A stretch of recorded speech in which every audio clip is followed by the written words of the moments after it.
वो कर दिया।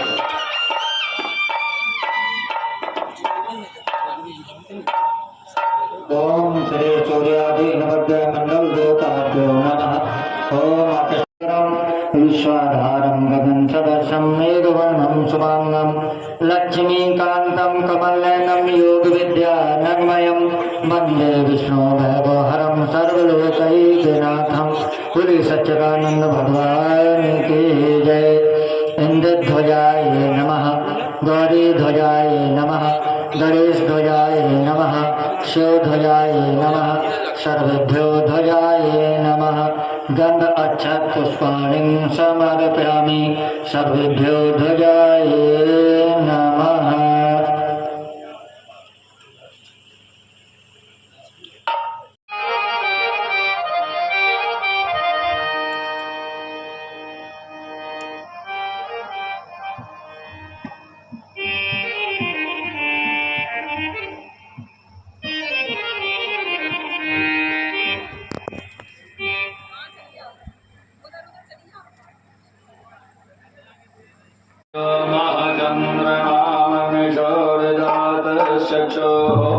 सूर्यो वजायतो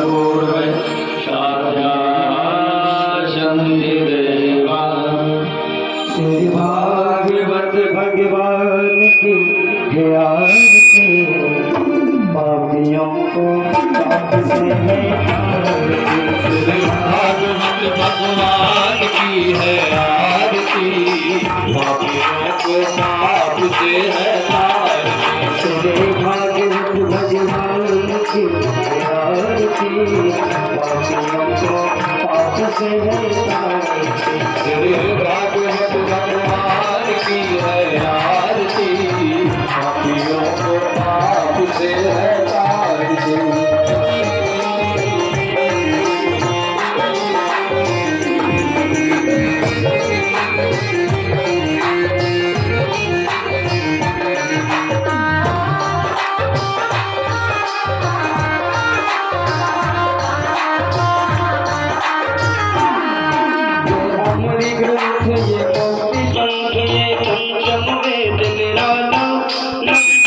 जगाने वाला ये अमर ग्रंथ, ये मुक्त पंथ, ये पंचम वेद निराला, नवज्योति जगाने वाला। ये अमर ग्रंथ, ये मुक्ति पंथ, ये पंचम वेद निराला, नवज्योति जगाने वाला। हरि नाम यही, हरि नाम यही, हरि नाम यही, हरि नाम यही, जग के मंदिर की आरती, पापियों को पाप से है तारती।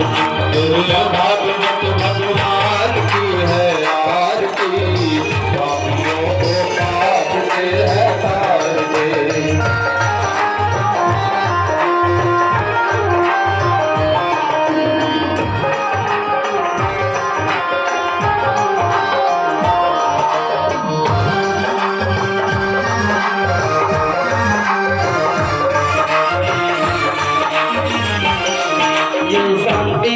पावन पुनीत पापों को मिटाने वाला, हरि दर्श कराने वाला। ये संत गीत पावन पुनीत पापों को मिटाने वाला, हरि दर्श कराने वाला। ये संत गीत पावन पुनीत पापों को मिटाने वाला, हरि दर्श कराने वाला। जय सुख करने, ये दुख हरने, ये सुख करनी है दुख हरनी, हे मधुसूदन की आरती, पापियों को पाप से है तारती। श्री भागवत भगवान की है आरती, पापियों को पाप से है तारती।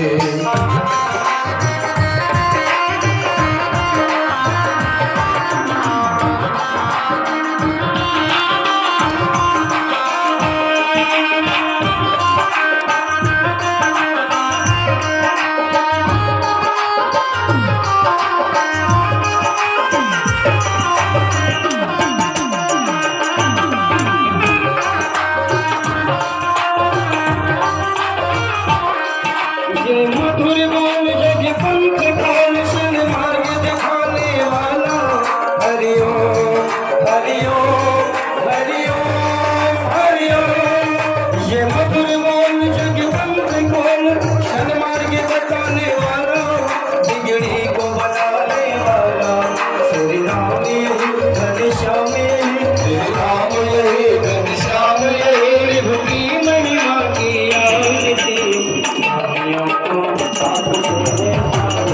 श्री भागवत भगवान की है आरती पापियों को मार्ग से है तारती भगवत भगवान की है आरती पापियों को मार्ग से है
थोड़ा समय आप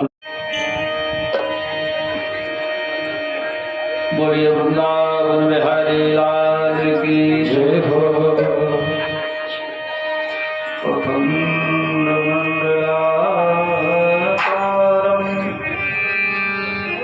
व्याप्तमेन चराचरम्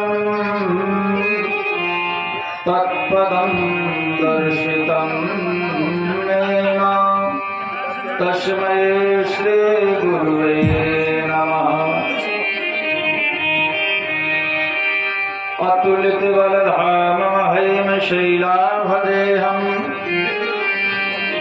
दनुदेवं कृशानुम ज्ञाननामाग्रगण्यं सकल गुण निधानं वानराणामधीशं रघुवर प्रिय भक्तं बात जातं नमामि। रामाय रामभद्राय रामचंद्राय वेधसे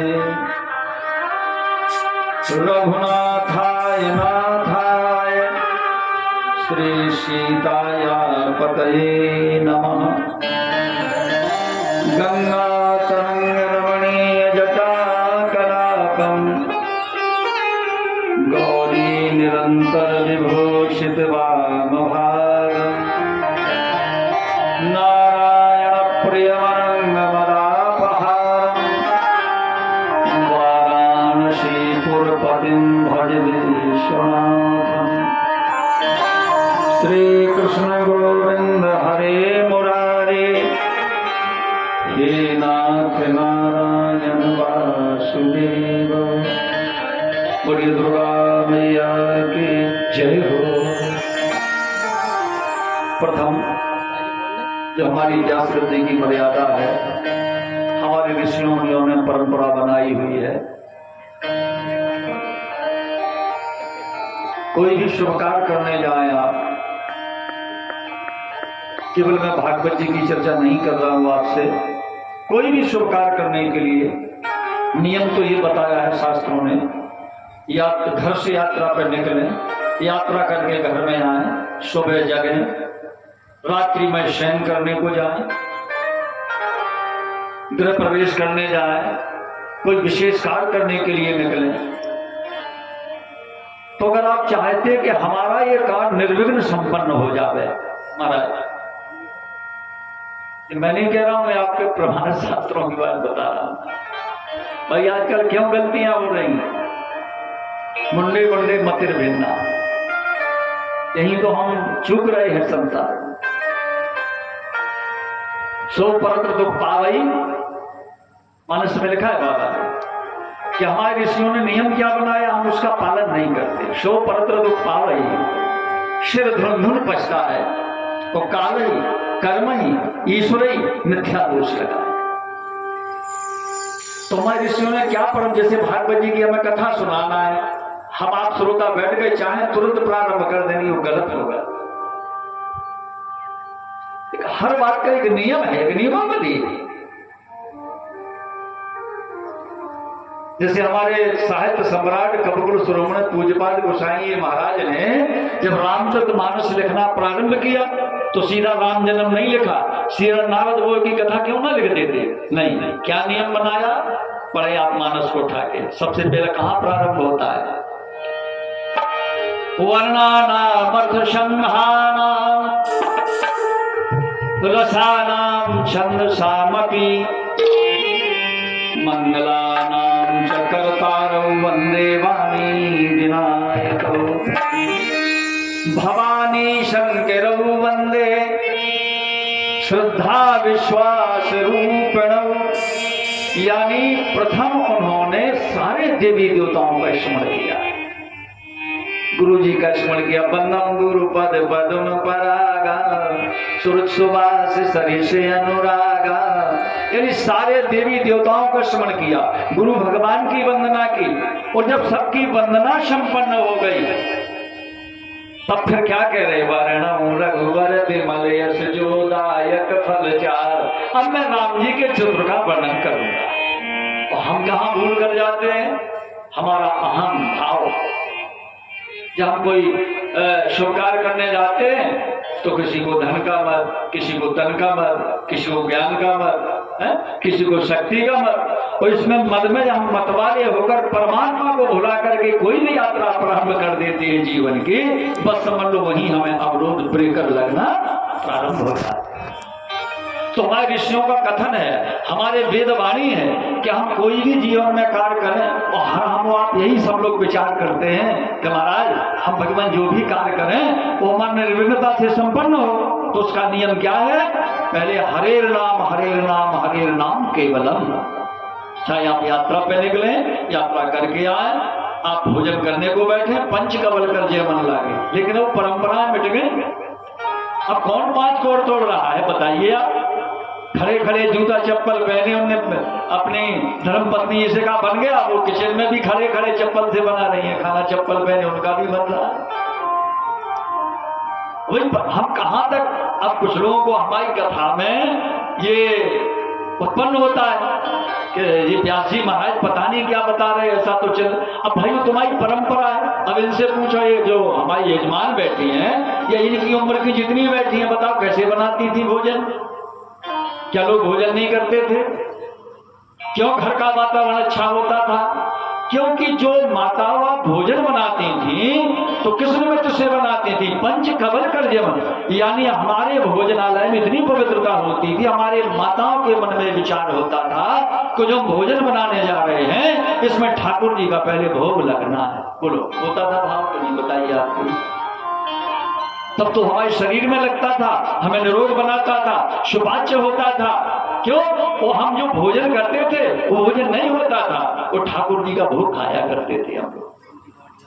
जो हमारी माता जी प्रसाद बनाती थी या माता बहने उस समय में, तो वो भोजन थोड़ी होता था, वो क्यों नहीं नुकसान करता था, चाहे रूह का हो चाहे सो। क्यों?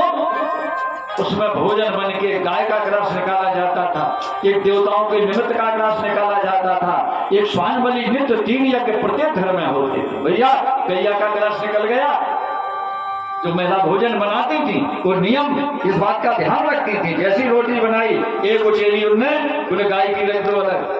गाय में 33 करोड़ देवताओं का वास होता है। जैसी गाय का वो ग्रास निकाला, 33 करोड़ देवताओं ने वो भोग लगा दिया और वो हमारा भोजन नहीं अमृत बन जाता था। अब किसको फुर्सत है? न खाने वाले को तोड़ने की 5 ग्रास बनाने की फुर्सत है, और न बनाने वाले को इतना समय है कि भगवान का नाम लेके बनावे। वो चाहे जहर बन जाए चाहे विष बन जाए हमारे बच्चों के जीवन में, सब उठपटांग भोजन रहना चाहिए। क्या बुरा न मानना हमारी बात का। हमारा कार्य है आपको सत्य से अवगत कराना। मानना ना मानना ये आपका कार्य है, क्योंकि जो भगवान ने हमें बाल अवस्था से गद्दी दी है, तो हमें गुरुओं का आदेश है जब व्यास गद्दी पर बैठो, कोई स्वार्थवश कोई वाणी मत निकालना, अपने हित की वाणी मत निकालना। जो हमारे ग्रंथ कहते हैं, जो वेद कहते हैं, व्यास का कर्तव्य वही है, जो सत्य है तो गद्दी पे निसंकोच उसका वर्णन करके श्रोता को बता दे। पर श्रोता का कर्तव्य है कितना वो मान सकता है, कितना वो ना माने, वो उसका कार्य। अगर हम कोई बात आपसे छुपा के व्यास गद्दी पे अपने स्वार्थ में होकर बताएंगे, उसका दोष हमें लगेगा, हमारी सम्मान को लगता है। तो कुल निवेदन ये है कि हम चाहते आपको तुरंत पहला श्लोक बोल देते नहीं, हमारे रामायण लिखे, आप कोई भी 18 पुराण वेद व्यास भगवान ने लिखे इस धरती पर, वो 18 पुराण कोई भी आप पहला प्रश्न निकालना, श्री गणेश करना, कभी उस पुराण की कथा नहीं मिलेगी। सबसे पहले क्या श्लोक मिलेगा? आप 18 पुराण कोई भी पढ़ना देख लेना, पहला श्लोक क्या मिलेगा वेद व्यास का? नारायणम नमस्कृत्यम, यह है पहली वेदवाणी, कथा कहीं नहीं मिलेगी पहले। नारायणं नमस्कृत्यं नरं चैव नरोत्तमं देवीं सरस्वतीं व्यासं ततो जयमुदीरये। सबसे पहले परमात्मा का स्मरण किया गया। और तो यही मेरा निवेदन आपसे है, जो मैंने इतना आपको बताया कि कथा बाद में सुनेंगे, 2-4 मिनट मेरे साथ प्रभु का स्मरण कर लें, जिससे सप्ताह ज्ञान आपका मिश्रा जी का निर्विघ्नता से समझा। रोजाना ये नियम है पुराण कथाओं का। और तो बड़ा भाग्य है हमारा। जैसे कोई यदि धनवान हो जाए, कहता हो भैया फलाना गांव में बहुत बड़ा भाग्य है, बोले क्यों?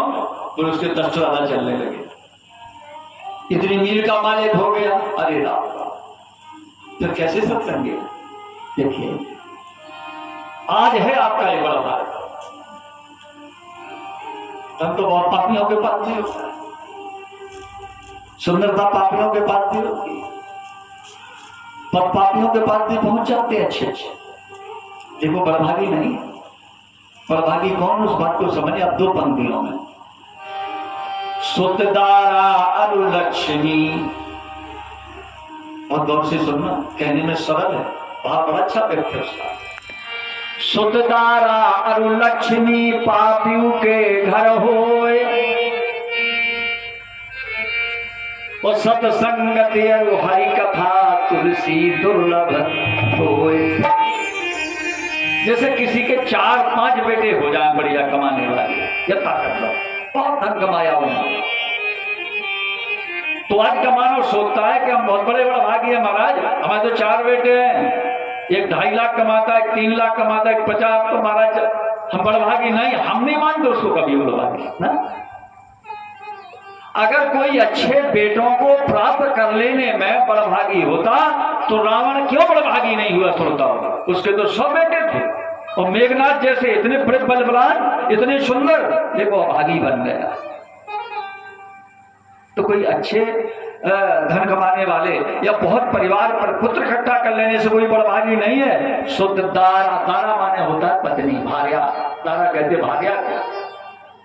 उन जीवन में किसी को बहुत सुंदर पत्नी की प्राप्ति हो जाए, धर्म पत्नी की, और उसको अपमान आ जाए, बोले बहुत बड़भागी, बोले हमारी जैसी पत्नी पूरे मोहल्ले गांव में नहीं है। अरे तुम काय के बड़भागी? त्रेता में रावण की पत्नी जो मंदोदरी थी, है आपको पता? त्रेता युग की अद्वितीय सुंदरी थी, माता सीता से भी ज्यादा स्वरूपवान थी मंदोदरी। ये मानस का कथन है। रावण की भार्या मंदोदरी जो मैतनया थी, मैतनया मंदोदरी नामा, शील में, गुण में, सुंदरता में, रूप में त्रेता युग में अद्वितीय सुंदरी थी रावण की पत्नी। फिर वो दुष्ट क्यों नहीं बड़भागी बना? क्यों भागी बन गया? सुत दारा अरु लक्ष्मी, अवाई लक्ष्मी बाद में धन। तो रावण के पास इतना धन था कि हम और आप संसार वाले तो अपनी बहुओं बच्चियों को जेवर तोला 250 ग्राम बड़े मुश्किल में पहनाएंगे, बड़े मुश्किल में बनवाते हैं। इतनी धनवान तो है हम और आप। और रावण की तो लंका तक सोने की थी, उसकी तो एक कील दीवार तक सोने की थी, फिर भी वो अभागी बन गया। इस बात को समझना है।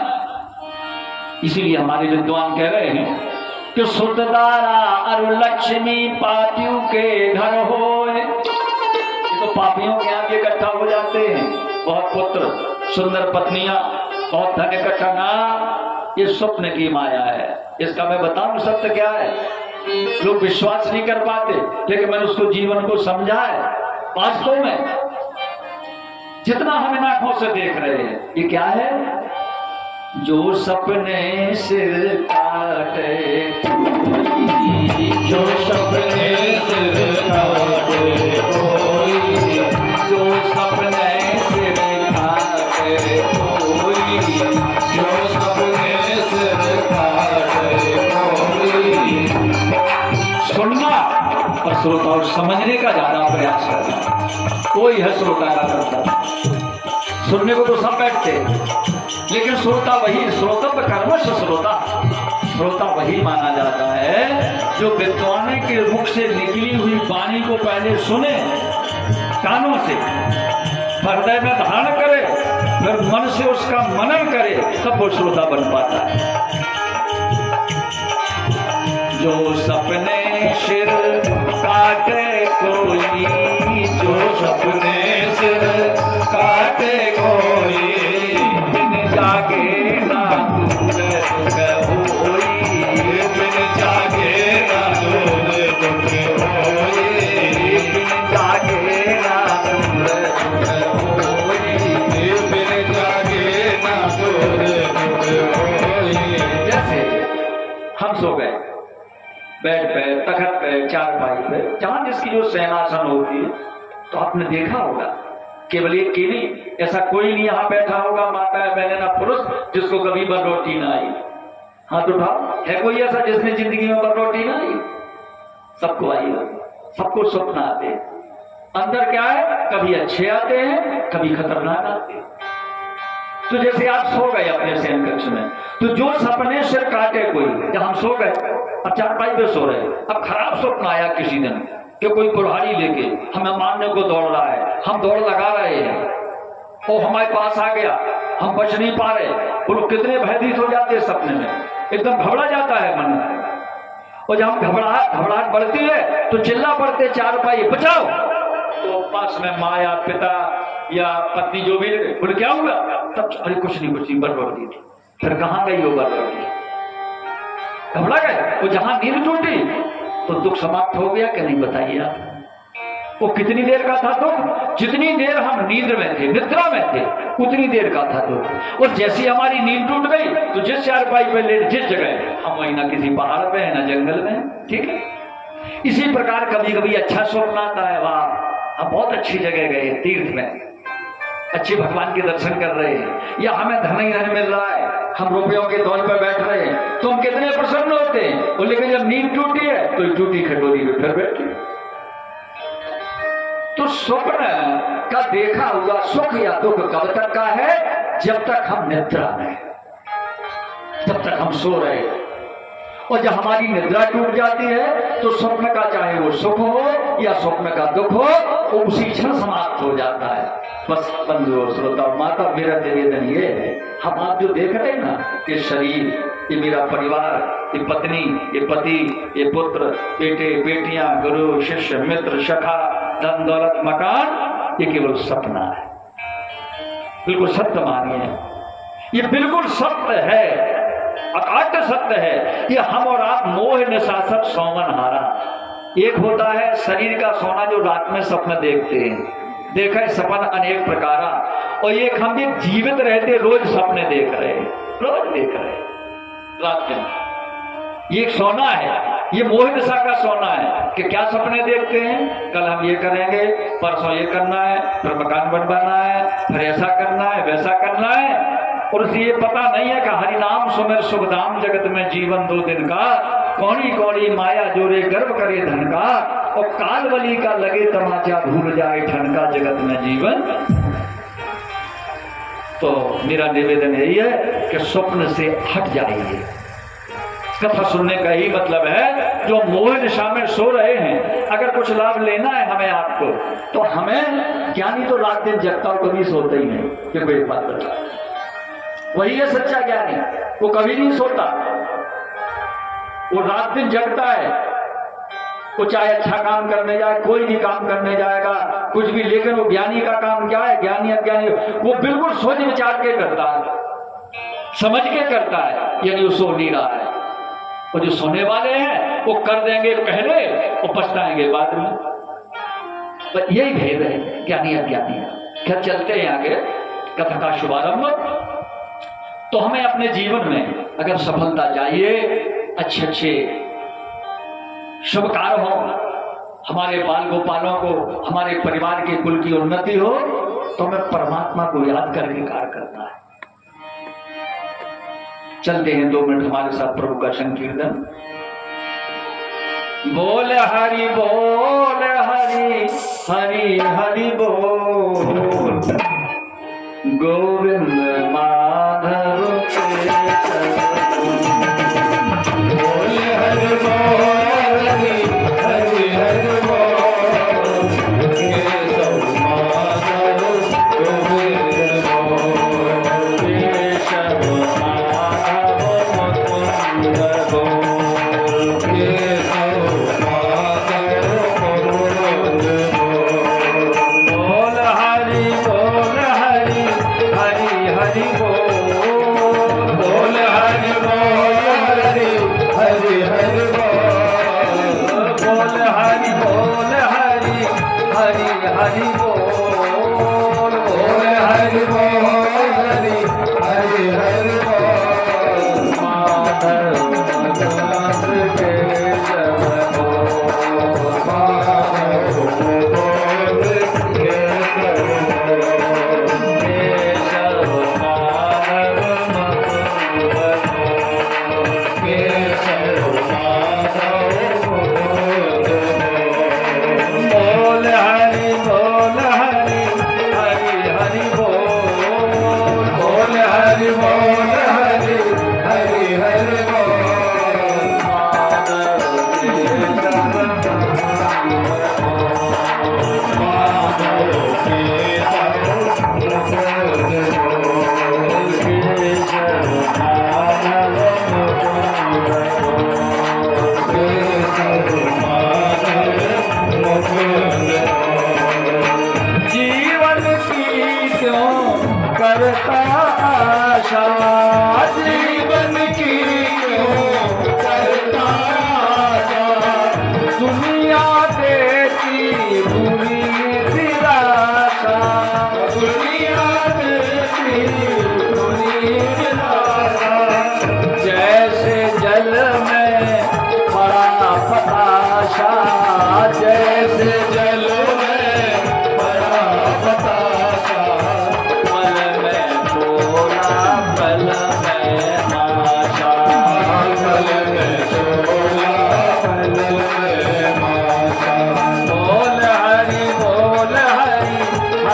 हरि बोल, बोल हरि बोल हरि हरि बोल, केशव माधव मुकुंद बोल, केशव माधव मुकुंद बोल, माधव मुकुंद केशव बोल, माधव मुकुंद केशव बोल। जिसने यहाँ पर जन्म लिया है, जिसने यहाँ पर जन्म लिया है, उसने एक दिन कूच किया है, उसने एक दिन खोज किया है, किसने किसका साथ दिया है, किसने किसका साथ दिया है, दुनिया का धन देख लिया है, दुनिया का धन देख लिया है, दुनिया का धन देख लिया है, दुनिया का धन देख लिया है। बोल हरि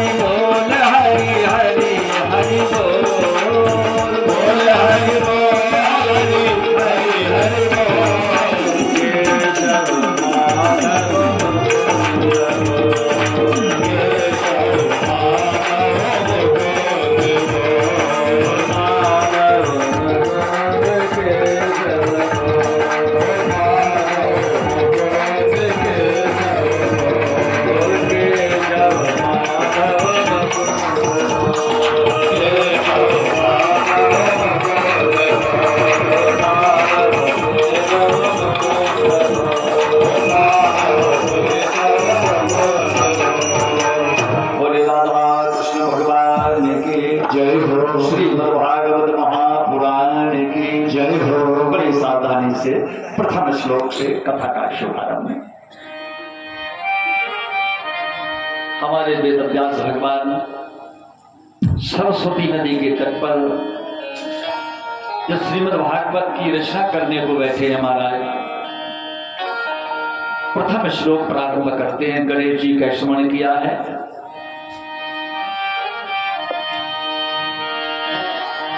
नारायण तव चरण युग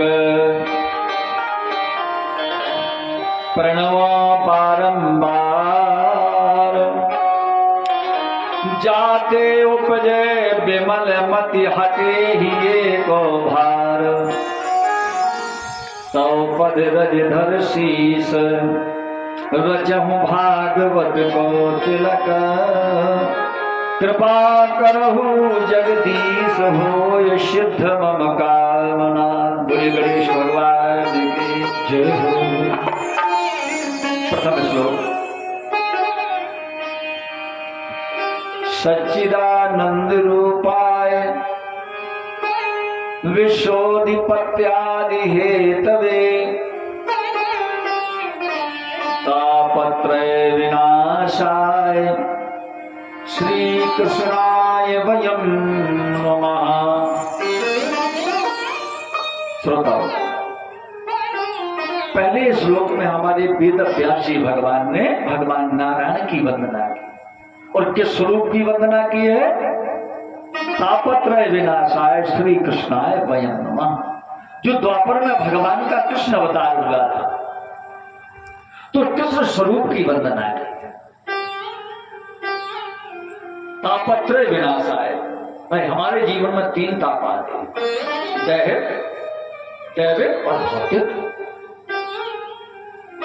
और ये सच्ची बात है महाराज कि तीनों तापों को नहीं अगर हमें आने देना है तो तापत्रय विनाशाय श्री कृष्णाय वयं नमः।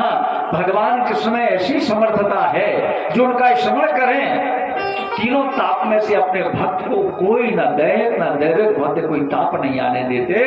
इसलिए उन्हें कथा लिखना थी तो उन्होंने कृष्ण स्वरूप की वंदना की। तापत्रय विनाशाय श्री कृष्णाय वयं नमः। मैं तीनों तापों को नाश करने वाले मुरली मनोहर भगवान श्याम सुंदर आपके चरणों में बारंबार प्रणाम करता हूं, कोटि कोटि प्रणाम करता हूं। ये पहला श्लोक। इसके पश्चात अब दूसरे श्लोक में किसकी वंदना की है, जरा उस पर गौर करें। यम प्रवजंत मनुपेत मपेत कृत्यम,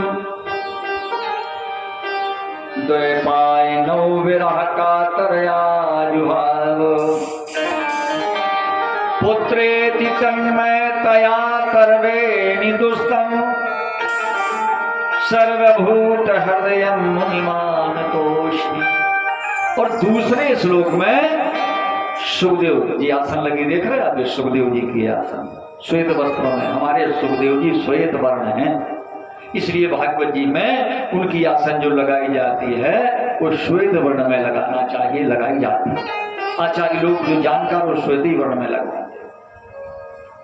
तो पहले श्लोक में तो हमारे वेद व्यास ने कृष्ण भगवान के स्वरूप की वंदना की, और दूसरे में उन्होंने अपने पुत्र सुखदेव की वंदना की। अब यहां समझना है, कथा कौन लिख रहे हैं? पिता व्यास जी। और वंदना किसकी कर रहे हैं? अपने बेटे की, क्योंकि वेद व्यास के पुत्र हैं सुखदेव महाराज, जिनने गंगा तट पर 7 दिन महाराज परीक्षित को श्रीमद् भागवतम प्रदान करा के और मोक्ष प्राप्त करा दिया हमारा। वो कौन थे? सुखदेव। इन्हीं वेद व्यास के पुत्र थे। अच्छा, एक बात, अब ये कथा सुन कौन रहे हैं और सुना कौन रहे हैं? नैमिषारण्य क्षेत्र में 88,000 ऋषि सुन रहे हैं सोने, और सुनाने वाले सूत जी है बता। श्री रामायण जी के 4 घाट हैं, घाट मनोहर 4। समझने के लिए तो बहुत कुछ है, लेकिन मानव जीवन में समय नहीं है समझने। समस्या यहां है ना। जैसे रामायण जी के कितने घाट हैं। गोसाई जी ने रामायण लिखी तो पहले घाट बांधे, और मानव जीवन जिसके घाट मजबूत हैं उसका सारा जीवन मजबूत होगा। तो जिसने अपनी जिंदगी के घाट ही नहीं समझ पाए वो क्या मजबूती पकड़ेगा भाई। तो बाबा ने रामायण लिखी तो घाट मनोहर चार घाट है रामायण जी। पहला घाट है शिव पार्वती जी का संवाद, ये पहला घाट है रामायण। दूसरा घाट है याग बलक भरद्वाज संवाद, और तीसरा घाट है काकभूषण गौड़ जी का संवाद, और चौथा घाट है महाराज तुलसीदास और संत समाज। घाट मनोहर चार। इसी प्रकार भक्तवृंदो श्रीमद् भागवत के जो वेद व्यास ने कथा रची इसके लिए घाट है। ब्रह्मा नारायण संवाद, नारद ब्रह्म संवाद, सूत और 88,000 ऋषियों का संवाद, और सुखदेव और राजा परीक्षित का संवाद। ये सभी घाटों की कथा है।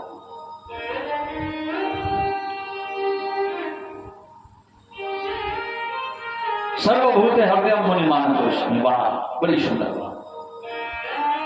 अब ये कथा नैमिषारण्य क्षेत्र में ऋषि सुन रहे हैं।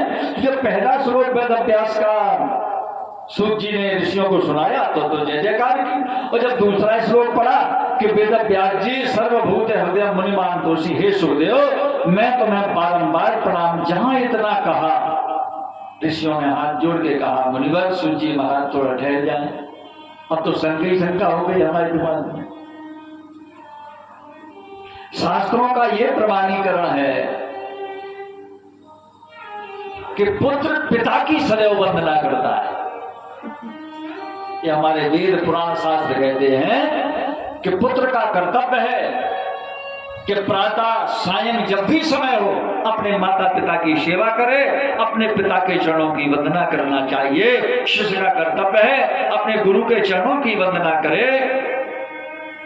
भक्त का कर्तव्य है भगवान के चरणों की वंदना करे। लेकिन महाराज यहां तो आप उल्टा कह गए कि सर्वभूत हृदय मुनि मानतोस्मि, वेद व्यास के पुत्र हैं सुखदेव, वो आप कह रहे कि पिता पुत्र के चरणों को हे सुखदेव तुम्हें मेरा बारंबार प्रणाम है। महाराज सारी कथा तो ये मिथ्या बन गई, उल्टी उल्टी हो गई। पर यही समझना, जबकि नियम क्या है? प्रातः काल उठ के रघुनाथ, प्रातः काल उठ के रघुनाथ। नियम ये है, परंपरा ये है। प्रातः काल उठ के रघुनाथ, प्रातः काल उठ के रघुनाथ।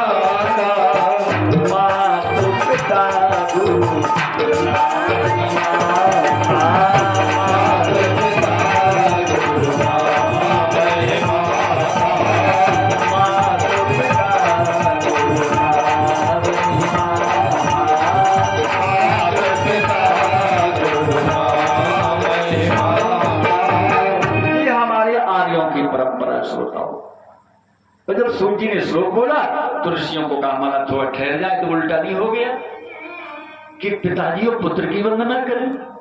सूत जी बहुत हंसे, बोले ऋषि यही है सुनना और समझना, यही है सुनना और फिर समझना। तुमने सीधा अर्थ लगा लिया। यहां बहुत कुछ हुआ है। यहां पिता ने पुत्र की वंदना नहीं की है ऋषियों, और आप भी सब श्रोता जो बैठे इस कथा पंडाल में संग में आप भी समझ लें यहां किसने किसकी वंदना की है और किस समय की है। व्यास ने कब पढ़ा है श्लोक? जब उनके साथ जीवन में घटना घटी, तो उन्होंने समझा कि सुखदेव है क्या।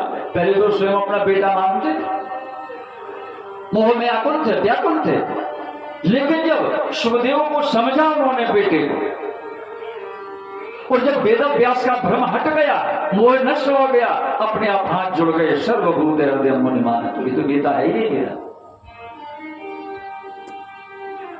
लौकिक जगत में तो पुत्र थे, लेकिन पारलौकिक जगत में मैं आपको बताऊं, व्यास है ज्ञान का स्वरूप। जो कथा लिख रहे हैं, जिन्होंने 18 पुराण लिखे हैं वेद व्यास, ये किसका स्वरूप है? ये ज्ञान का स्वरूप है। लेकिन इनके जो बेटे हैं सुखदेव, वो ज्ञान के स्वरूप नहीं है, वो परम ज्ञान के। बोलिए सुखदेव भगवान की, वो परम ज्ञान के स्वरूप हैं। और ज्ञान से परम ज्ञान श्रेष्ठ होता है, ज्ञान से परम ज्ञान श्रेष्ठ हुआ करता है। तो यहां पिता ने पुत्र की वंदना नहीं की है, अपितु ज्ञान ने परम ज्ञान की वंदना की है। ये हमारे ऋषियों का कथा। कब की मैं बताता, क्योंकि आपको बताऊं, सुखदेव जी का जन्म साधारण नहीं हुआ था।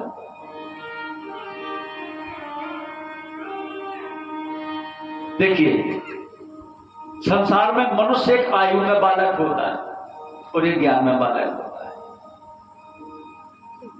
अब आप किसे अच्छा मानेंगे? एक आयु में बालक होता है, बोले छोटा सा बच्चा है भैया, बहुत छोटी उम्र का। और एक मान लो कोई 80 साल का, 85 का, ज्ञान नहीं किया उसने अर्जन, तो ज्ञान में बालक है। बताओ किसे श्रेष्ठ? और अगर छोटा बच्चा कोई अगर सतमार्ग बता दे और हम ज्ञान में नहीं खोज पाए, तो बोलो कौन श्रेष्ठ माना है? तो आयु मत देखिए, उसका ज्ञान देखिए। ज्ञान से परम ज्ञान श्रेष्ठ होता है। और जब व्यास जी को ये पता जहां चला, वहीं तो उन्होंने वंदन किया है। तो ऋषियों ने कहा महाराज कहां पता चला? कहा सुनिए। सुखदेव जी का जन्म साधारण तो हुआ नहीं था। ये 12 वर्ष मां के उदर से नहीं निकले। संसार का नियम है, जब कोई मां गर्भवती होती है तो 9 या 10 महीने में बालक को, बालिका को उत्पन्न करती है। लेकिन जो सुखदेव महाराज अपनी माता चेटिका के गर्भ में आए, व्यास की पत्नी के गर्भ में आए, तो 12 साल तक नहीं निकले भैया। 12 वर्ष, 12 वर्षेण उदरम संयोजते, 12 वर्ष अपनी मां के उदर में रहे। मां प्रार्थना करे, व्यास प्रार्थना करे, पुत्र बाहर आओ, पुत्र बाहर आओ। ये बाहर नहीं आते थे। देवताओं ने कहा नहीं आए। क्यों?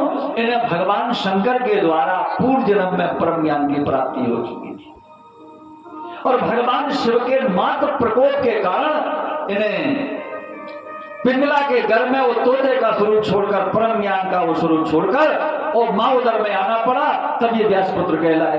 तो इन्हें शिव जी के द्वारा जो परम ज्ञान प्राप्त हो गया था, तो उदर में जरूर थे, लेकिन जीव तो अनंत है। तो जानते थे कि अगर ये मैं मां के गर्भ से बाहर जाऊंगा तो संसार का तो बड़ा खराब नियम, आज जाऊंगा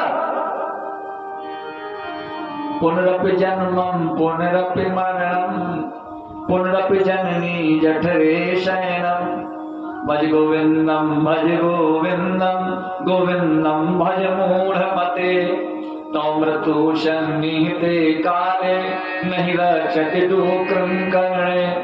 वो परम ज्ञानी थे। तो सुखदेव इसलिए निकलते थे कि पुनरपि जन्म, अगर मैं मां के कहने से बनकर से बाहर जाऊंगा और संसार के, तो फिर मुझे मरना, ये देह छोड़ना, फिर मां के घर में यही करते रहो, फिर घर में जाओ, फिर निकलो, फिर किसी मां के घर में जाओ। ये तो बड़ा चक्कर खराब है यार। इसलिए यही भजन करते रहो, निकलो ही ना कभी। कम से कम यहाँ स्वतंत्र तो है।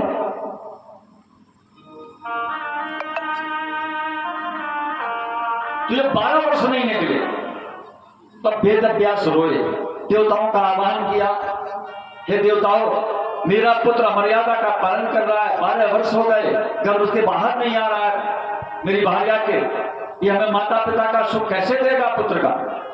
तब देवताओं ने कहा सुखदेव बाहर आओ, तुमने भगवान शिव के द्वारा परम ज्ञान प्राप्त किया है, आकर के संसार का कल्याण करना है तुमको। सुखदेव ने कहा देवताओं मैं जानता हूं, लेकिन इस संसार का बड़ा विचित्र खेल है। गर्भ में प्रत्येक देहधारी भगवान को याद करता है। हमने भी किया, आपने किया, ऐसा कोई नहीं जितने यहां बैठे। गर्भ में सब पवित्र होते, लेकिन जहां इस पृथ्वी पर जन्म होकर गिरता है, तो ये सूची झंझार की माया देखता है ना, तो जानते हो क्या हो गया हमें? भूमि परत भाधावर पानी जिम जीव ही माया, भूमि परत भाधावर पानी भूमि परत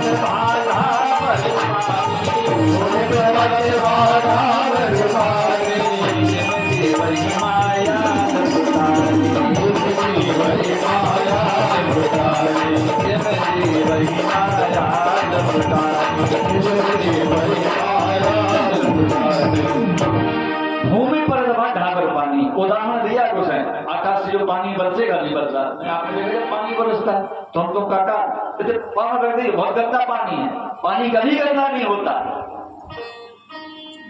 भूमि पर दबा ढाकर पानी, आकाश से जब जल की वृष्टि होती है, जानते हो डिस्टिल वाटर से भी ज्यादा साफ होता है, गंगा जल बिल्कुल स्वच्छ होता है। अगर अब पर ले लो उस पानी को आप ऐसा हाथ में, अरे एक कण नहीं मिलेगा, बिल्कुल शुद्ध होता है। फिर गंदा क्यों बन गया? भूमि पर ढावर पानी, जैसी जगह वो पड़ जाता है वैसा उसका स्वरूप हो जाता है। किसी कवि ने चले जा रहे थे, कवि कल्पना करता है एक जगह पानी भरा था, तो कवि तो कल्पना करता है, तो कवि ने जल को भरा देखा तो उसने कल्पना की, बोले पानी रे पानी तेरा रंग कैसा? ये प्रश्न कर दिया जल से कवि ने। जल को बड़ी हंसी आई और पानी ने जान तो क्या उत्तर दिया, हे कविराज, हे महोदय, मुझे स्वयं पता नहीं कि मेरा क्या रंग है, क्या रूप है, क्या आकार प्रकार है। तो कवि ने कहा ऐसे कैसे नहीं? अरे भाई कोई तो तुम्हारा आकार प्रकार होगा, कोई तो तुम्हारा रूप होगा। पानी ने हंस के कहा मैं सत्य कहता हूं, मुझे स्वयं पता नहीं मैं कैसा हूं, मुझे अपने रूप रंग का कोई पता नहीं, आकार का। बोले आखिर कैसे हो? तो पानी ने बड़े प्रेम से उत्तर दिया, मैं तो इतना जानता हूं कि भैया कविराज, मुझे जैसे बर्तन में डाल लो मैं वैसा बनना चाहता हूं। बढ़िया बात है, समझने की बात है। पानी का अपना कोई ना रंग है, ना रूप है, ना आकार है, ना प्रकार है। जैसे आप एक समर का किसी घर का पानी लें, पानी वही है, मटका में डाल दो तो जैसा आपका घड़ा गोल होगा वो पानी गोल मटोल हो जाता है कि नहीं? आप बाल्टी में भर दो तो लंबा हो जाता है, आप टंकी में भर दो, जैसा टंकी का, यानी आप जैसे बर्तन में जल को डाल दो वो वैसा अपना रूप बना लेता है। उसी प्रकार ये जीव है ना, हम आप कोई भी 9 महीने बाद मां के बाद आए तो रोता है, कहां कहां कहां रोता है? पहला शब्द ही निकलता है ना, बोले लड़का बहुत कहां कहां करके रो, कहां कहां कहां जानते हो उसका क्या कहां? क्योंकि जब तक वो उदर में था उसे पूर्ण ज्ञान होता है, क्या सत्य है क्या असत्य है, परमात्मा क्या है, संसार झूठा है। लेकिन जब प्रसव वायु 9 महीने के पश्चात उसको बाहर निकाल देती है और जैसे वो मां की नाक से निकल के बाहर आता है तो भूमि पर ढावर पानी, गोसाई ये कह रहे, बोले जिम जी वही माया लपटानी। जैसे परिवार में, जैसे संस्कारों में, जैसे वातावरण में वो पहुंच जाता है पानी की तरह, वही रंग उस पर चढ़ना शुरू हो जाता है और पिछला उसका भूलना शुरू हो जाता है।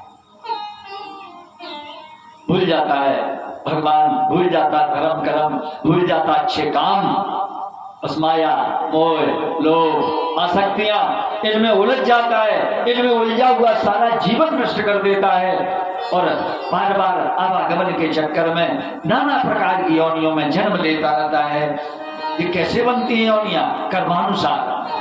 जल चर फल चर नभ चर चर चर फल चर सब जल साना, जल चर फल चर नभ चर नाना, जल चर फल चर नभ चर नाना, श्री जल चेतन जीव जहाना, श्री जल चेतन जीव जहाना, श्री जल चेतन जीव जहाना, श्री जल चेतन जीव जहाना। 84 लाख योनियां क्यों परमात्मा ने? कर्मानुसार। जिसमें सुंदर निर्देश। तो सुखदेव जी महाराज इन्हीं कामों से नहीं 12 वर्ष निकले। हे देवताओं, मैं निकलूंगा, मुझे संसार की माया सबकी तरफ व्याप्त हो जाएगी, मैं ईश्वर का जो चिंतन निरंतर करता हूं उससे ध्यान हट जाएगा।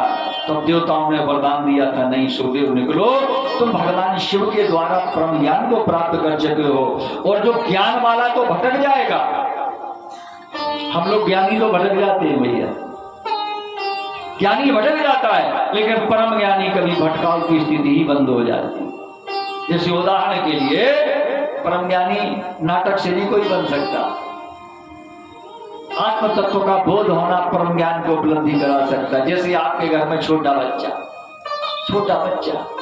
बिल्कुल छोटा, जब तक वो माँ पपोंगे स्तन, जब तक माँ के दूध पे रहता है, उसे संसार का ये माया का अन्न नहीं है उसने खाया, केवल अपनी जननी के अमृत पे है आश्रय, तब तक वो परम ज्ञानी होता है आपका बच्चा सबके घर।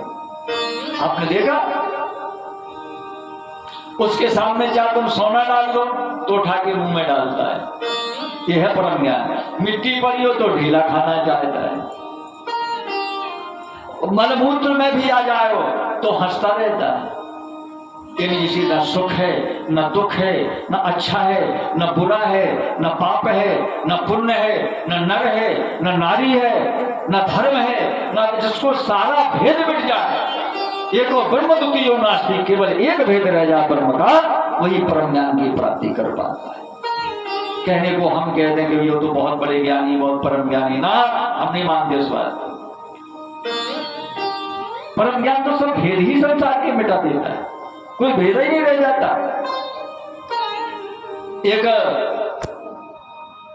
ढोंग रचा परम ज्ञानी का, ज्ञान परम ज्ञानी, और संत हो गए, जहां जाए कई परम ज्ञानी बाबा है, तो सब लोग ऐसी ना वस्त्र पहने, नंगे धड़ंगे घूमा करें, चाहे महिलाएं हो चाहे पुरुष हो, कोई मर्यादा नहीं, जहां जाए बड़ी पूजा, बोले परम ज्ञानी है परम ज्ञानी।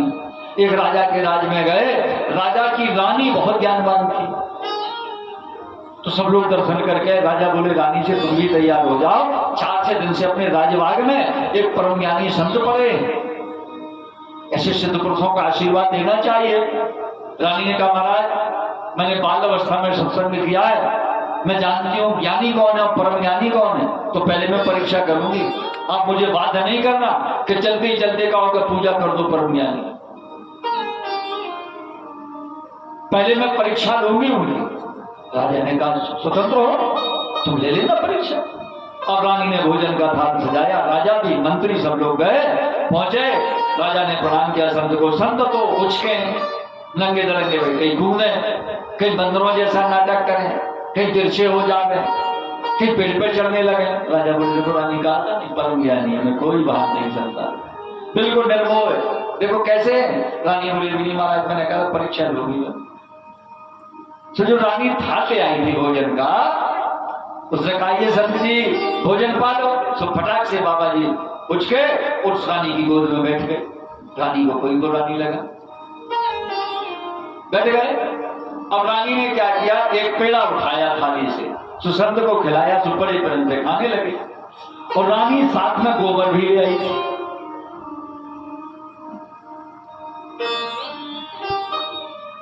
पेड़ा खा लिया, फिर उसने काजू उठाया, तो महाराज जी ने काजू भी झट से खा लिया। फिर रानी ने उनको दिखा के एक पेड़े में गोबर लपेटा, और गोबर लपेट के उनके मुख पे किया, तो ऐसा करने लगे। रानी का खाओ भाई ऐसा कर, तलाक से रानी ने दिया गाल पे, बोले डाल उसको जेल में, ये कोई परम ज्ञानी नहीं, ये ज्ञानी है, ये कोई परम ज्ञानी तो नाटक कर रहा है।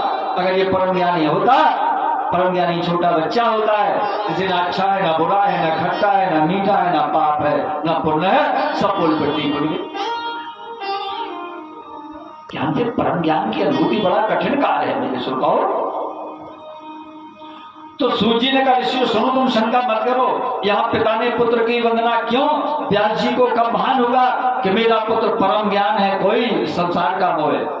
क्योंकि 12 वर्ष बाद जब देवताओं ने प्रार्थना की तो मैं संसार की माया नहीं व्यापेगी, सो ये बाहर निकले, और जैसे निकले तो एक कहर करके रोए नहीं, जैसे पृथ्वी पर गिरे इनके मुख से सीधा शब्द निकला हरि शरणं गच्छामि। और जन्म हुआ, किसी दाई माई की आवश्यकता नहीं पड़ी, जन्म हुआ अपने हाथ से नरवा तोड़ दिया, मां से बंधन अलग, और ऐसी नंगे दड़ंगे 12 वर्षीय, और आश्रम से दूर भागने लगे। मां चीट कर रोने लगी, अरे कोई मेरे बेटे को तो 12 वर्ष में जन्म लिया, एक भी बार मां नहीं कहा, और देखो कहां भाग रहा है नारायण नारायण चिल्लाता हुआ। अरे मेरे पति को आवाज दो, व्यास जी व्यास जी व्यास जी। बोले हाँ, बोले बालक तो हुआ है। ऋषियों ने कहा बालक तो हुआ है आपके बड़ा सुंदर, लेकिन वो भाग रहा है जंगल को और आपकी पत्नी रो रही है, उसे रोको। अब आप ही रोक सकते हो, आपका बालक है। व्यास जी ऐसी नंगे पांव दौड़ पड़े। सुनो तो पुत्र, यही श्लोक कह रहा है, रोते हुए दौड़ रहे हैं। यम प्रवजंत मनुपेत मपेत कृत्यम द्वैपायनौ विरह कातर आजुहाव। विरह में कातर व्यास, विरह कातर आजुहाव, विरह में कातर, पुत्र के विरह। पुत्र रुक जाओ, सुनो तो मेरी बात बेटा। अरे पुत्र, तो परम ज्ञानी कैसा पिता कैसा पुत्र। बस उनके तो मुख से एक वाणी निकल रही है, केवल कुछ नहीं। श्रीमन नारायण नारायण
और उनके पिता मोह में, क्योंकि वो ज्ञानी है और भ्रम होता है ज्ञानी को, हम बार बार आपसे बता रहे हैं। ज्ञानी से अच्छा तो अज्ञानी है। जैसे उदाहरण को हम बता, सबकी समझ में आ जाएगी बात। जैसे आपको छतरपुर जाना है, अब आपके पिताजी हैं बूढ़े, उनने कभी मोटरसाइकिल न चलाई भी, चला के जानते ही फिर हम प्रत्यक्ष बता रहे हैं। यानी कोई ऐसा आदमी आप गांव को बैठाइयो छतरपुर का, आप जहां चला जाइयो और जानते नहीं है चला के मोटरसाइकिल, ये चलो हम बैठो, वो बैठ गए। चाह तुम आरी चलाइयो टेढ़ी उठो कहना तुम्हें, क्योंकि अज्ञानी है मोटरसाइकिल। तू तो यही जाने ऐसी चलती हो, पर ऐसी सू तो बैठो जी। यानी जिसने कभी मोटरसाइकिल ना चलाई हो, तो हम कह रहे थे जहां लोग उठो गई ना, तो मैं वो तो जाने ऐसी चलत हुई तो चलत जाए। और शायद कब तुम दूसरा ड्राइवर बैठा नहीं ले सकते। कार हो मोटर, तुम ड्राइवर हो अच्छे, वो अच्छा ड्राइवर दूसरों बैठा रही है, तुम्हें छतरपुर मुश्किल पड़ जाते ही जाओ, कुत्ता जा रहा कुत्ता जा मतलब वो तुम्हें टोकते ही देखा कि तुम भी ड्राइवर, वो भी ड्राइवर, तुम भी ज्ञानी हो, वो भी ज्ञानी है, तुम तुम्हें चलाओ मुश्किल कर दे। ड्राइवर दो इकट्ठे बैठो तो होता ही लो, बिल्कुल मुश्किल हो। और ज्ञानी बैठा लो, हम का तुम खुदा दी नीचे उड़ जाने उधर हुए मोटर से घूम दे सकते, ऐसी चले। ज्ञानी अज्ञानी बड़ा है। तो व्यास ज्ञानी है और सुखदेव परम ज्ञानी है। तो ज्ञानी को भ्रम होता है, तुझे मोह कर पुत्र विरह कातर आजुहाव। बेटे सुनो तो, तुम 12 वर्ष में आए, मां को सुख दो, मुझे पुत्र का, मुझे पिता का सुख मिलना चाहिए। लेकिन वो तो श्रीमन नारायण हरि शरणम गच्छामि, प्रभु शरणम गच्छामि। दोपहर का समय, मध्याह्न समय, व्यासत निकटा साथ माना, दोपहर का समय हो गया और व्यास जी पसीने में लथपथ कि कब हम अपने बेटे को पकड़ लें और पकड़ के आश्रम में ले आए, मां को सौंपते। और सुखदेव तो ताली श्रीमन नारायण। दोपहर का समय हो गया, जंगल में एक सरोवर था बड़ा रमणीय। उस सरोवर में कुछ ऋषि पत्नियां स्नान कर रही थी, क्योंकि उस समय जंगलों में ऋषि लोग आश्रम बना के रहते थे। बड़ा रमणीय सा, बड़ा स्वच्छ जल था। तो जवान ऋषियों की पत्नियां उसमें स्नान कर रही थी, कोई पुरुष वहां था नहीं। तो मेरे श्रोताओं, वो सभी अपने चीर उनने किनारे रख दिए थे और नग्न स्नान कर रहे थे कि कोई पुरुष है नहीं। चलो स्नान करके अपने वस्त्र पहन लेंगे। और सुखदेव जी भी दौड़ते गए, जय श्रीमन नारायण, जय श्रीमन नारायण। और दौड़ते हुए स्त्रियों को नहाते देखा तो उन्हें तो ज्ञान से कोई मतलब नहीं, तो धड़ाम से बोले जय श्रीमन नारायण, और स्त्रियों के मध्य में कूद गए, स्वयं भी नंगे धरेंगे। पहले तो अचकचाई ऋषि पत्नियां, वो सभी जवान महिलाएं कहती कैसा जवान पुरुष है ये बताओ हमारे साथ, हम तो स्त्रियां हैं और ये कोई वस्त्र तक नहीं पहने और निर्वस्त्र हमारे साथ। लेकिन एक बोली घबराओ नहीं, अरे ये तो सुखदेव हैं, ये तो परम ज्ञानी, जब स्वयं वस्त्र नहीं पहने हैं इन्हें तो पता ही नहीं हम तुमको है। और पाप कौन करता है, पुण्य कौन करता है, जिसे ज्ञान होता है। वो जिसे ज्ञान ही नहीं है कि स्त्री क्या है पुरुष क्या हो, कैसे उसके मन में तो पाप जाग ही नहीं सकता है ना। ये छोटा बच्चा है, सोना पड़ाओ तो चोरी का भाव आएगा नहीं, उठा लेगा, चल यहाँ फेंक दे वो नाली में। क्यों? अगर उसे ज्ञान हो कि सोना है कीमती तो जेब में डाल दे। तो क्यों नहीं डालता? क्योंकि उसे जो थोड़ी पता कि कीमती चीज है, वो तो मिट्टी उसके लिए बराबर है, सोना बराबर है। सारी बोली बहनों हमारे तो बड़े भाग है, ये तो व्यास पुत्र है सुखदेव, 12 वर्ष में यही हो जन्म अभी सुना था लिया है, और तो धन्य हो गए। सबने उन्हें प्रणाम किया और स्नान कराने लगी, स्वयं नग्न है, उन्हें उनके ऊपर जल के नीचे। और इतने में व्यास जी, हाँ पुत्र कहाँ हो, किसी ने मेरे बेटे को देखा? तो कोई आश्रम वाले बताया, ऐसे चले गए थे जवान नंगे रंगे, ऐसे जाए, ऐसी रास्ता पूछते पूछते व्यास जी वहां, कहाँ हो पुत्र? और उन ऋषि पत्नियों के कान में जब वेद व्यास की आवाज पड़ी, क्यों दूसरा पुरुष आ रहा है, दूर से देखा उन्हें, बोलिए तो व्यास जी है आश्रम वाले। बोले फिर? बोले हम तो नग्न हैं, अगर उन्हें इस अवस्था में हमें तुम्हें देख लिया तो वो श्राप दे दें। बोले फिर? बोले उनके आने के पहले उन्होंने सीधे कपड़े पहनो, हाथ जोड़ के खड़े हो। तो जैसे व्यास जी को आते देखा, झट से निकली और जल्दी जल्दी अपने अपने वस्त्र पहन के हाथ जोड़ के, ये व्यास जी ने दूर से देख लिया कि सबकी सब नग्न आ रही थे, मुझे देखकर वस्त्र पहने, कोई बात नहीं। व्यास जी सामने आ गए, वही अपने बेटे को देखा, अरे मेरा जवान बेटा भी इनके साथ नग्न स्नान कर रहा था और ये भी नग्न स्नान कर रहे थे। तो उनके दिमाग में एक बात आई कि मैं बूढ़ा हूं और मुझे देख के तुमने झटझट वस्त्र पहन लिए और मेरा जवान बेटा इनके साथ नग्न नहा रहा था, इन्हें कोई असर नहीं पड़ा, आखिर ये क्या है? उन्होंने प्रणाम किया। व्यास जी ने कहा चलो ठीक है, देवी एक बात बताओ, मुझ बूढ़े को देखकर तुम वस्त्र धारण करने लगी और मेरा जवान पुत्र तुम्हारे साथ नग्न कब से स्नान करा, तुमने वस्त्र क्यों नहीं पहने? बोली व्यास जी क्षमा करना, नाराज नहीं होना, मर्यादा को मर्यादा की जाती है, भेद में भाव होता है और जहां भेद ही नहीं वहां भाव कैसा होगा? व्यास जी बोले मतलब? बोले मतलब ये है कि आप वस्त्र पहने हो तो आपको देखिए हमने वस्त्र पहन लिए, आपके बेटे कहां पहने हैं वस्त्र? और सीधे अर्थ में बोली महाराज हमने आपको देख इसलिए वस्त्र पहने कि हम आपसे कुछ प्रश्न करें उत्तर देंगे। व्यास जी बोले अवश्य, क्या नहीं थे? तो बताओ हम कौन हैं? व्यास जी बोले तुम नारी हो सब, स्त्री जात हो, स्त्री संज्ञा हो सब। बोले महाराज आप कौन है? बोले हम पुरुष हैं। पक्का? व्यास जी बोले इसमें काई कच्ची बात, भाई हम पुरुष हैं, तुम नारी हो? बोले बिल्कुल। बोले हाँ। बोले महाराज इसीलिए कपड़े पहनना पड़े आपको, इसीलिए आपको देख के हमें वस्त्र धारण करना पड़े, क्योंकि आपको पता है हम नारी हैं और आपको पता है कि तुम पुरुष, अपने को आप पुरुष मानते हैं, हमें नारी मानते, इसलिए तो वस्त्र पहनना पड़े। और बोले अब अपने बेटे से पूछ लो, आपको उत्तर मिल जाएगा हमने क्यों नहीं पहने वस्त्र। वेद व्यास ने अपने पुत्र से प्रश्न किया,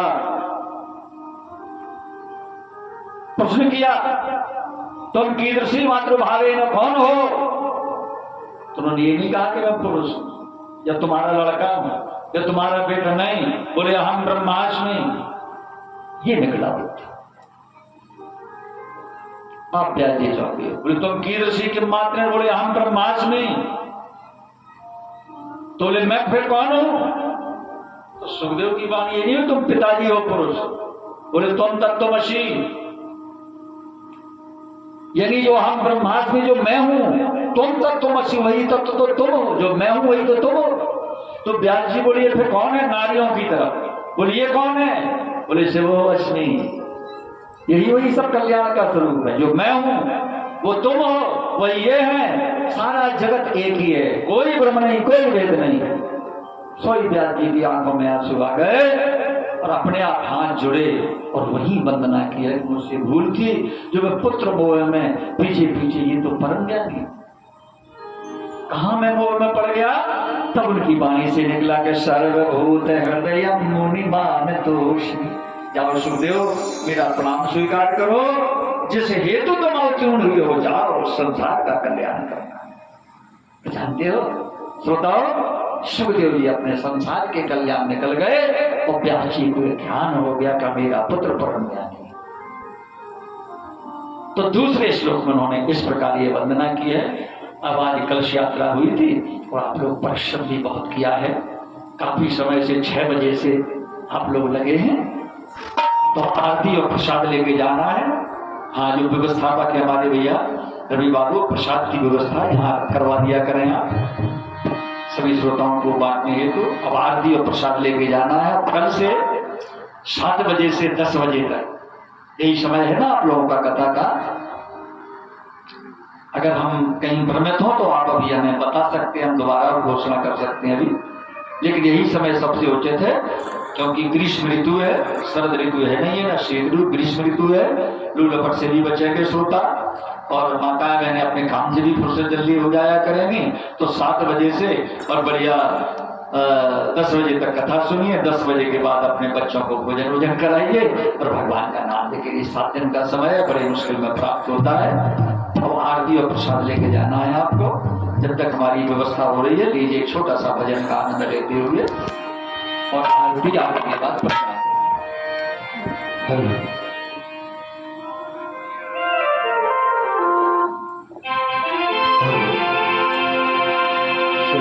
जय श्री राम, जय श्री राम, जय श्री राम, जय श्री राम, जय श्री राम, जय श्री राम, जय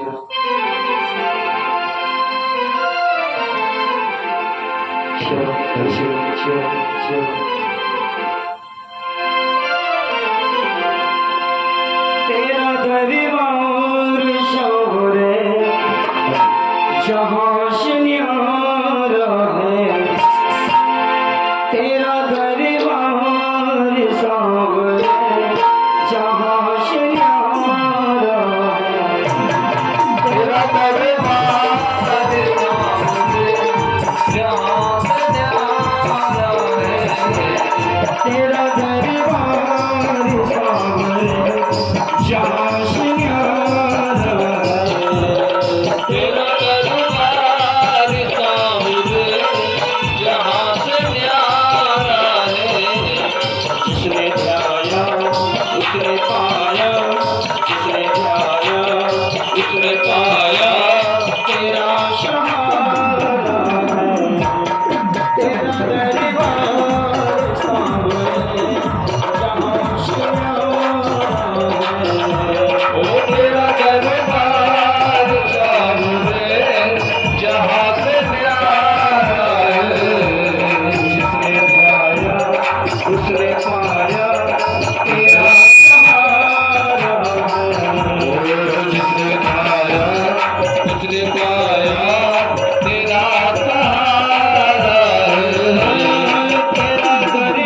खुशी है तेरे दरबार को बड़ी खुशी है तेरे दरबार में रोते हैं हर खुशी है तेरे दरबार में मुर्दों को जिंदगी दी है तेरे दरबार में मुर्दों को जिंदगी दी है माझी तू ही पिया तू ही किनारा ओ तू ही माझी तू ही नैया तू ही किनारा तेरा दरबार से प्यारा वो तेरे दरबार का यहाँ से प्यारा है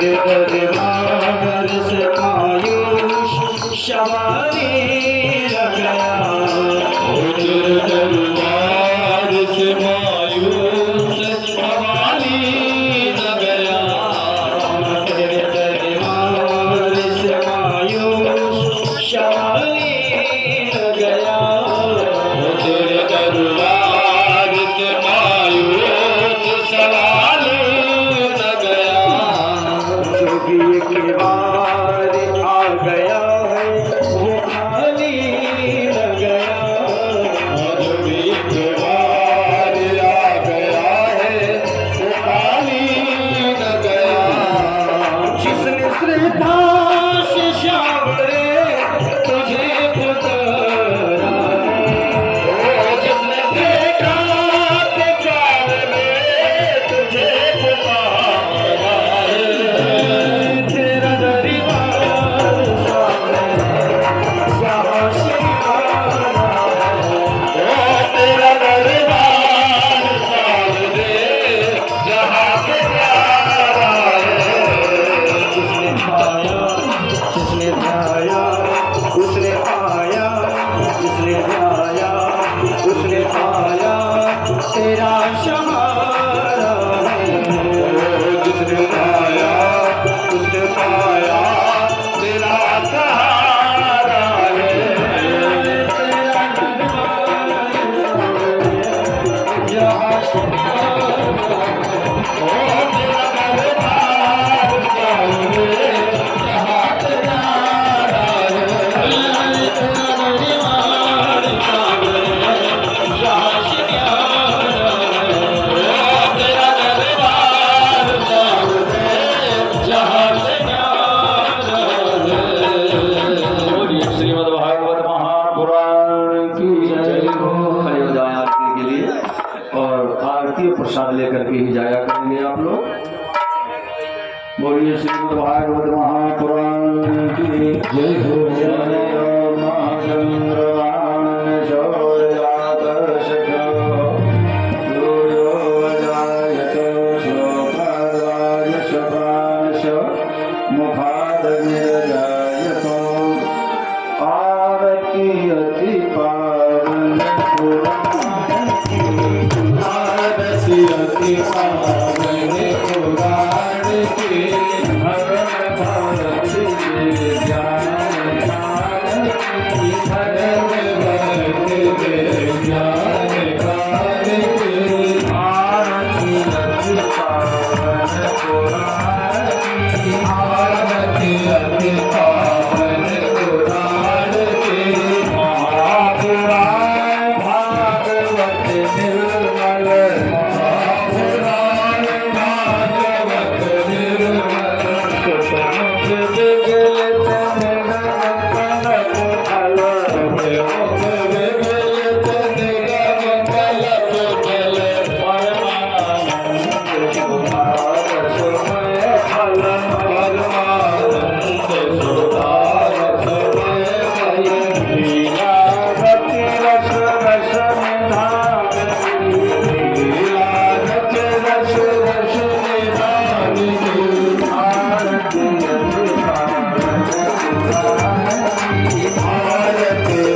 सकल सुख कारण सेवक भगत सकल सुख कारण औषधि हरि चरित गान की औषधि हरि चरित गान की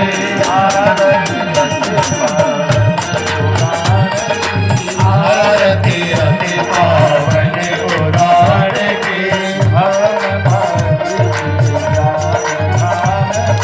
धर्म भक्ति ज्ञान काल की हंस मुनि मन उल्लासन हंस मुनि मन उल्लासन रसिक हृदय रस रास विलासन रसिक हृदय रस रास विलासन मोत मोत रति प्रेम सुदासन मोत मोत रति प्रेम सुदासन परम ज्योति परमात्म ज्ञान की परम ज्योति परमात्म ज्ञान की परम ज्योति परमात्म ज्ञान की परम ज्योति परमात्म ज्ञान की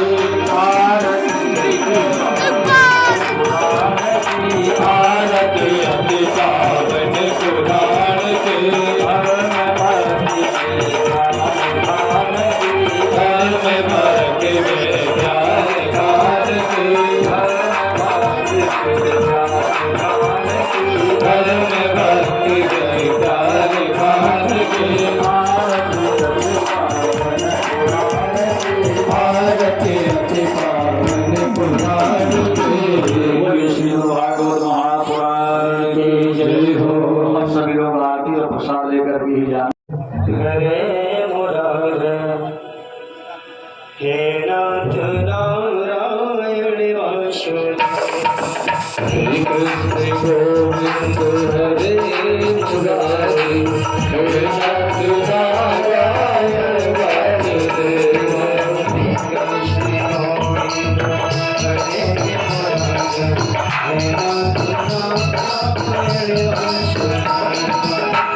Krishna Govinda Hare Murari Hare Radha Narayana Vasudeva Pitumatu Swami Sakha Pitumatu Swami Sakha Pitumatu Swami Sakha Hare Radha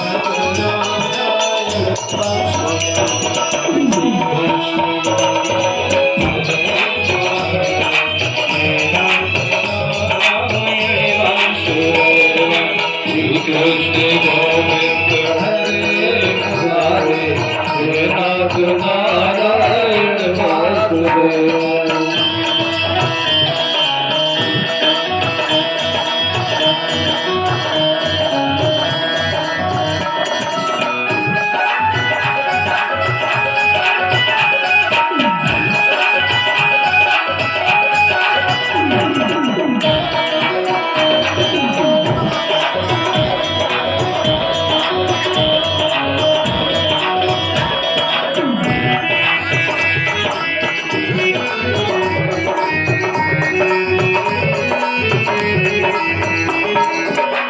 बंदी घर के तुम्हें अब सारी बंदी घर के तुम्हें अवतारी कहीं जन में कहीं पले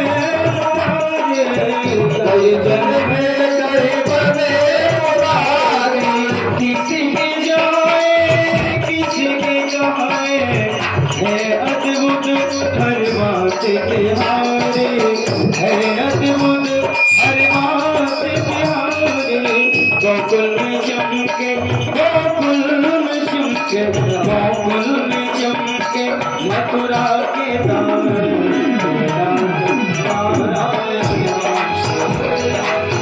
कृष्ण गोविंद हरे मुरारी हरे राधा